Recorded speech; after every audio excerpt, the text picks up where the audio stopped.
وايضا يعني اعطى حلول كبيره هذا الموسم لفريق نادي الحدود. هنا يقف على التنفيذ محمد سويعيد الموريتاني. ممكن محمد سويعيد خطيره، جول جول جول جول جول. اوه اوه اوه يا ليث، يا ليث معا، يا ليث معا. اوه خطأ فادح للحارس ليث معا. كان ممكن ان يتعامل مع هذه الكرة بشكل افضل. اوه هذا الحارس قد يفتقد للخبرة. وهنا سويعيد، هنا سويعيد كان محظوظ جدا في هذه الكرة. كرة يعني لا تكن بتلك القوة على مرمى فريق نادي زاخو، بينما هنا قلب الطاولة سويعيد عبر كرة ثابتة يعني تهادت من ايدي الحارس ليث معا الذي قد لن يستشعر بالمباراة الرسمية. اعتقد بانه لن يلعب كثيرا هذا الموسم، وهذا ما اثر على الحارس، باعتبار انه يلعب اليوم بشكل اساسي بدلا من الحارس محمد صالح.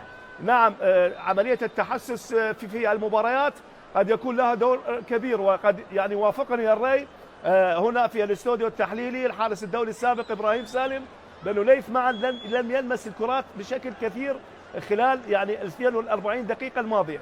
لا أعرف ماذا حدث لليث معا في هذه الكرة.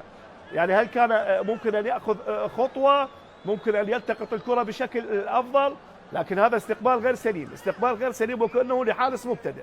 على كل لا نقسي على ليث معا. إلى تقي فلاح يلعب الكرة هذه بعيدة أقرب للمدافع سيف كريم. لا زالت هنا خطيرة هذه، ممكن التصويب هذه والتعادل. جول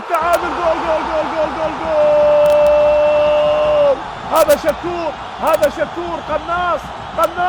هذا اللاعب من مواليد منطقة الجزاء بالتأكيد.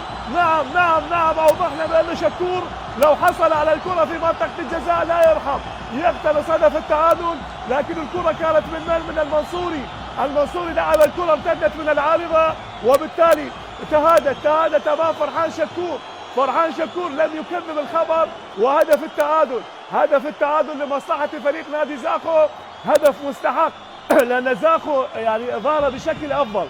وهذه النجاعة الهجومية الواضحة من خلال التبديلات التي أجراها نزار محروس. لاحظ هنا المنصوري لعب الكرة. نعم المنصوري صوب هذه الكرة وارتدت من العارضة، وبالتالي فرحان شكور بكل رهاوة يعني تهيأت هذه الكرة على طبق من ذهب لفرحان شكور، والذي لم يكذب الخبر. وبالتالي نعم عملية التعادل تأتي من هذا المهاجم الخطير، يعني يمتلك خبرة كبيرة، سبق أن احترف في الدوري الأردني مع الفيصلي ولعب مع الدار كورت السويدي أحد أندية الدرجة الأولى. هو فقط بالتشكيلة الأساسية ذكرت في الشوط الأول من أبناء مدينة زاخو. الآن يأتي رمضان صديق يعني زاخو. وهنا أحمد صبري مهاري عرضية خطيرة. الثاني جول.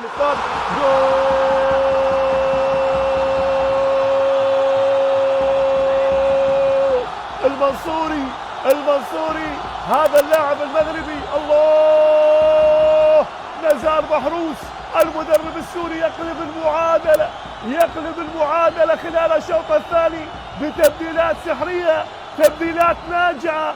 إذا المنصوري المغربي المخضرم لاعب الخبرة. هدف ثاني مستحق لزاخو، وهذا ما كنت أتحدث عنه بأن هناك وقت موجود لفريق نادي زاخو للعودة. نعم لاحظ هنا أحمد صبري مر بمهارة، جاء بكرة على طبق من ذهب للمنصوري. المنصوري يحبذ هكذا كرات، وبالتالي هي كرة مغربية تتهادى داخل الشباك بصناعة عراقية، تسجيل مغربي تحت أنظار المدرب السوري. نعم هذا المدرب الذي أشرك 3 لاعبين أعطوا إضافة حقيقية ونقلة نوعية في الخط الأمامي الهجومي لفريق نادي زاخو. وبالتالي هنا أحمد صبري توغل وعمل فاصل مهاري، وهنا تواجد بمكان مناسب عن نداي عن بكالي. وهنا الكرة خطيرة هذه ليث معا، خطيرة ممكن التعادل. جول.